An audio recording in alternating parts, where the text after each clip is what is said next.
ये अंशु का तरफ से एक क्लेरिफाई करना चाहता है कि हम लोग अथॉरिटी को प्रिंसिपल को जाके मिला था, तो उसमें क्लियर कट ये बार गाइडलाइंस में लिखा था कि सीयूटी में जो स्कोर अच्छा होगा उसको पहला प्रेफरेंस देगा बोले, क्योंकि आपका स्कोर चाहे 70 हो 80 हो 12 में, लेकिन सीयूटी में आप जो किसी से कम है तो आपको डेफिनेटली आपका मेरिट लिस्ट जो आप उससे पीछे हो जाएगा जिसका सीयूटी में आपसे आगे है। हम लोग का 7 डिस्ट्रिक्ट है, तो 7 से 6 जो होता है कि वो नॉन कैचमेंट होता है, और यहाँ में जो कैचमेंट वाला को हम भी बोलते हैं कि फर्स्ट प्रेफरेंस देना है, क्योंकि ये एरिया वो जा देगा कहाँ जा देगा। नॉन कैचमेंट वाला यहाँ सब आ जाने से क्या होगा कि कल को यहाँ कहाँ रेंट में बैठेगा, आप कोई प्रॉब्लम होगा, भाड़ा दे के बैठेगा, पीजी दे के बैठेगा, उसे आज अपना एरिया में बैठ के वहाँ से पढ़ने से ये करना है। हाँ, सब ये जो एक्सेप्टेंस केस में जहाँ में किसी का माँ पिताजी नहीं होता है, उसका गार्जियन यहाँ होता है, ऐसे वाला लोग को यहाँ आने देना है, तो उसके लिए हम लोग भी ये कर देगा, उसके लिए हम लोग भी अथॉरिटी को यहाँ का जो है उसको हम बात कर देगा। तो ये हम लोग का अंशु का तरफ से अपील है। Today with the team Anshu, we have come in the Anshu office to give some brief about the admission process of Dehradun Government College. तो यहाँ में on my left Mr. Navam Karvia,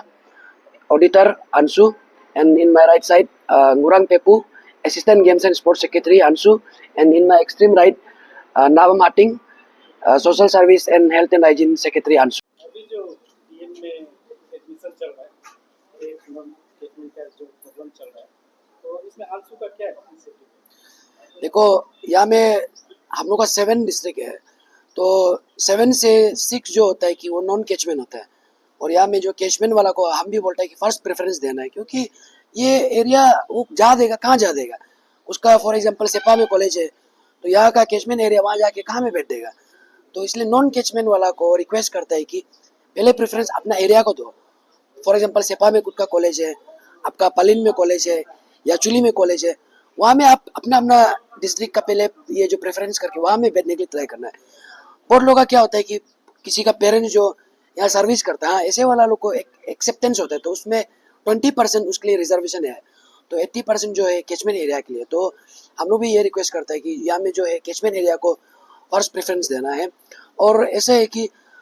non catchment वाला यहाँ सब आ जाने से क्या होगा कि कल को यहाँ कहाँ रेंट में बैठेगा, आप कोई प्रॉब्लम होगा, भाड़ा दे के बैठेगा, पीजी दे के बैठेगा, उसे आज अपना एरिया में बैठ के वहाँ से पढ़ने से ये करना है। हाँ, सब ये जो एक्सेप्टेंस केस में जहाँ में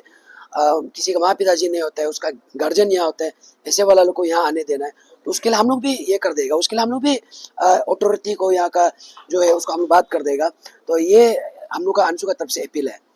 मेरा और एक क्वेश्चन रहेगा, अभी एडमिशन का प्रॉब्लम हो रहा है, तो उसमें अंशु क्या कर रहा है? यहाँ में एडमिशन में 3 टाइप का प्रॉब्लम आ रहा है। एक है कि मार्क्स को लेके, तो बहुत लोग कंफ्यूज है। पहले क्या होता था कि पहले सीयूटी नहीं होता था, उसमें 12 में जितना परसेंटेज आता था वो बेसिस में जिसका ज़्यादा होता था वो बेसिस में एडमिशन लिया जाता था। बट अभी ये बार टोटली सीयूटी का ये स्कोरिंग को देख के एडमिशन ले रहा है। तो बहुत लोग होता है कि इसका 60 है, उसका 70 है, लेकिन ये पीछे वाला 40% वाला को कैसे मिल रहा है, 12 में 50 वाला को कैसे मिल रहा है, ऐसे कि बहुत सा कंप्लेन आ रहे। तो उसको ये अंशु का तरफ से एक क्लेरिफाई करना चाहता है कि हम लोग अथॉरिटी को प्रिंसिपल को जाके मिला था, तो उसमें क्लियर कट ये बार गाइडलाइंस में लिखा था कि सीयूटी में जो स्कोर अच्छा होगा उसको पहला प्रेफरेंस देगा बोलिए, क्योंकि आपका स्कोर चाहे 70 हो 80 हो 12 में, लेकिन सीयूटी में आप जो किसी से कम है तो आपको डेफिनेटली आपका मेरिट लिस्ट जो आप उससे पीछे हो जाएगा जिसका सीयूटी में आपसे आगे है। और सेकंड एक ये है कि साइबर से बहुत प्रॉब्लम आ रहा है कि कैचमेंट एरिया और नॉन कैचमेंट वाला लोग क्या होता है कि जब मैं